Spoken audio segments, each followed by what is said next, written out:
الفيديو ده نصيحة لاخواتي الصغيرين طلبة كلية الحقوق. نصيحة من اخوك الكبير، انزل اتمرن وانت في الكلية. ليه تنزل تتمرن وانت في الكلية؟ نزلت اتمرنت وانت في الكلية، دخلت تقرأ المواد المقررة على سعادتك، هتحس ان انت بتطبق ما بين الواقع العملي والنظري.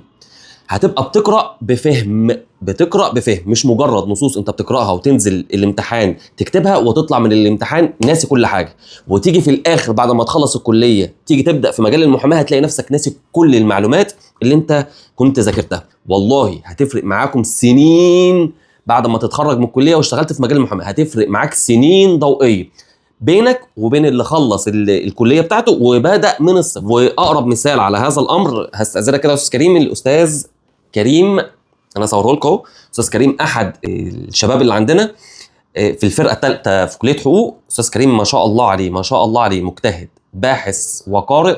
بدا يحس ان في فرق ما بين المجال العملي وما بين الدراسه النظريه في الكليه عنده، حاسس ان في اختلافات تماما جوهريه. واتمنى من كل الشباب ان هي تعمل زيه.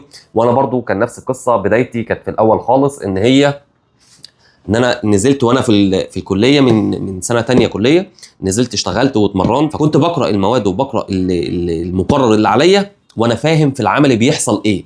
كان الموضوع سهل جدا وكان سلس جدا.